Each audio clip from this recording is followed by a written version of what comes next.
Emma never imagined that her quiet life as a nurse would one day collide with a storm powerful enough to rewrite the history of an entire city. She was 31. Soft-spoken.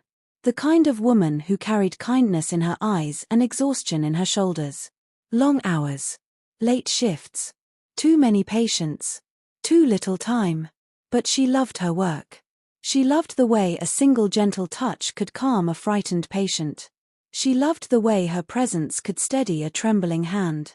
She loved the way healing was not always about medicine. Sometimes it was simply about being there. On the morning Hurricane Katrina formed in the Gulf, Emma was packing a lunch for her shift. A small sandwich. A thermos of tea. She turned on the radio. The voice of the announcer warning about a storm. Not unusual. Storms came. Storms went. But this one sounded different. Stronger. Growing. Dangerous. Her phone buzzed. A message from the hospital. Report immediately. Mandatory emergency staffing. She felt a chill run through her. Not fear. But something heavier. A knowing.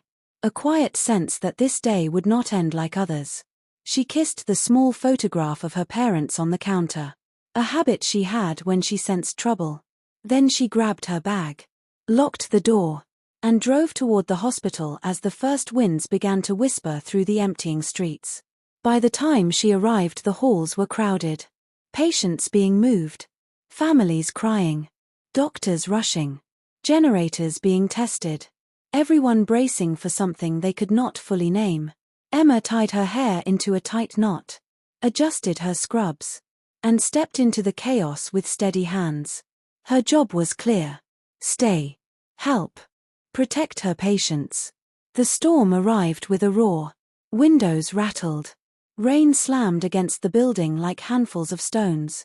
Lights flickered. Thunder rolled through the sky like an approaching army. But inside the hospital, Emma moved with calm purpose. Checking 4 lines. Reassuring elderly patients. Holding frightened hands. Her voice soft. It will be okay. I'm here. She repeated it over and over. Not because she believed the world outside was safe, but because she wanted her patients to feel something other than fear. Hours passed. The hurricane grew. Wind howled through the city, and then the lights went out. Darkness swallowed the halls. A silence heavier than the storm settled for a moment. And then the backup generator kicked on. Dim yellow lights flickered to life. Not enough to power everything. Just enough to keep the most essential machines alive. The doctors gathered the nurses in a circle. Their faces pale. Their voices low. The power might fail. Water levels were rising in the streets. Emergency teams could not reach them. They needed to be ready for anything.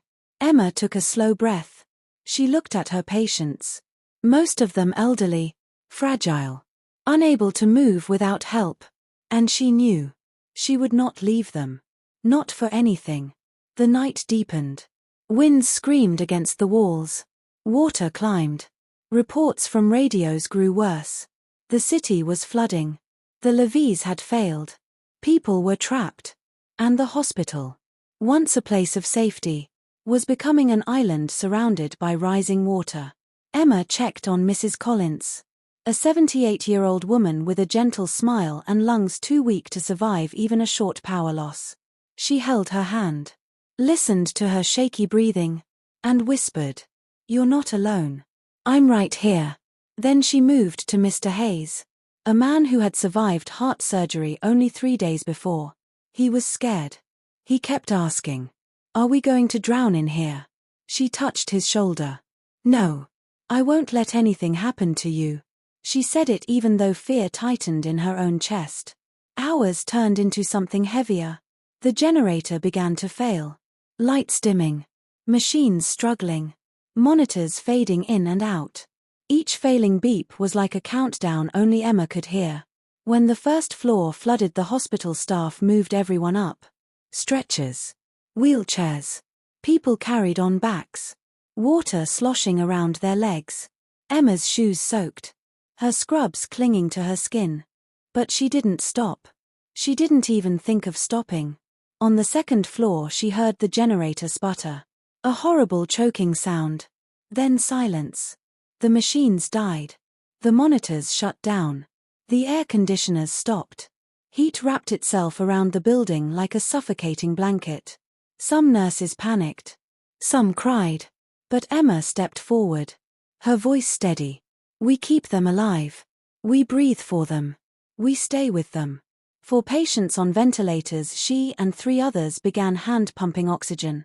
One breath at a time. One squeeze. Another. And another. Their hands cramping. Sweat dripping. Every nurse taking turns. Every second a fight. The storm raged for hours. But the worst came after. Floodwaters rose. No rescue boats could reach them. No power. No elevators. Food running low. Medical supplies dwindling. Heat growing unbearable. Some staff left. Some had families they needed to reach. Some were frightened beyond their breaking point. But Emma stayed. Her small frame moving from bed to bed. Checking pulses. Whispering comfort. Fanning patients with pieces of cardboard. Wiping sweat from foreheads. Holding hands. Always holding hands. She had not slept in more than 30 hours. Her legs trembled. Her eyes burned. But she kept going. Because in her heart she believed something. You do not leave the people who cannot walk. You do not abandon the ones who depend on you. You stay. No matter how hard. You stay. News helicopters circled overhead. The outside world watching. Wondering if the hospital would survive. But inside the halls, Emma was the quiet heartbeat keeping people alive. On the 3rd day, supplies were nearly gone. The heat unbearable. Some patients slipping in and out of consciousness. A doctor approached her. His voice shaking. Emma, you need to rest. You will collapse. She looked at him. Her voice barely above a whisper. If I rest, someone dies. He knew she was right. They all did. Her hands were blistered from pumping oxygen for hours. Her feet swollen. Her throat dry. But she kept moving. One patient at a time. One breath at a time. One moment at a time. Then, at sunset on the 3rd day, a faint sound echoed through the flooded streets. Boats. Rescue teams. Finally. Cheers filled the halls. Some staff cried. Some hugged. But Emma didn't celebrate. She went room to room preparing her patients. Holding their hands. Telling them they were going to make it.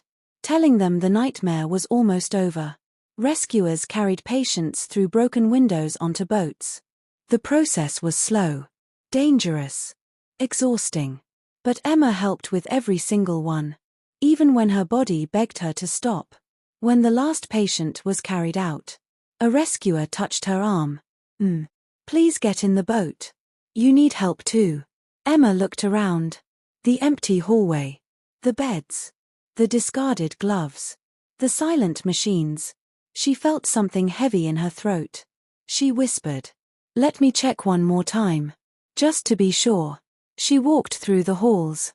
Every room. Every corner. Every shadow. Making absolutely certain no one had been left behind. Only then did she step toward the waiting boat. Her legs shaking. Her face streaked with sweat and tears. A rescuer took her hand. Guided her in. As the boat pulled away from the ruined hospital, Emma looked back. The building reflected in the rising water. A place she had entered as a nurse. But left as something more. In the days that followed, news spread of the nurse who refused to leave. The nurse who kept patients alive when machines failed. The nurse who hand-pumped oxygen for hours. The nurse who slept only when every patient was safe. Her name traveled through the city. Through the country. Through the world. But Emma did not feel like a hero. She felt tired. Raw. Human.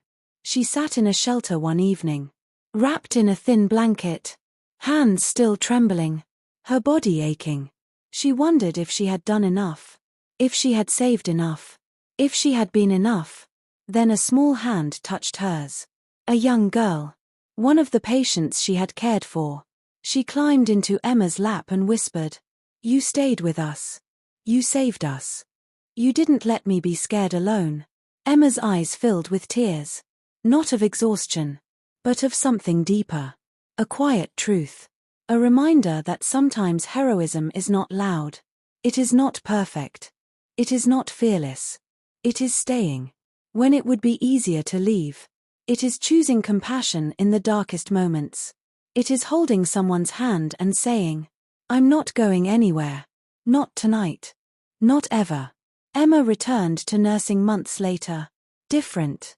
Stronger. She carried the storm inside her. Not as trauma, but as proof that even in a world drowning in chaos, humanity can rise. When people asked her why she stayed, she always said the same thing. "They were my patients. I was their nurse. And they needed me." But the truth, the deeper truth, was this. Emma had something inside her. A light that the storm could not extinguish. A heart that refused to turn away. A courage born not from fearlessness but from love. And in the end, that is what saved them. One woman. One storm. One act of unwavering presence. Her name was Emma. And she stayed. When the world was breaking, she stayed. When the waters rose, she stayed. When the darkness came, she stayed. And because she did, lives were saved. Hope survived. And her story became a reminder for generations that the greatest heroes are often the quiet ones. The ones whose names the wind carries softly, long after the storm is gone.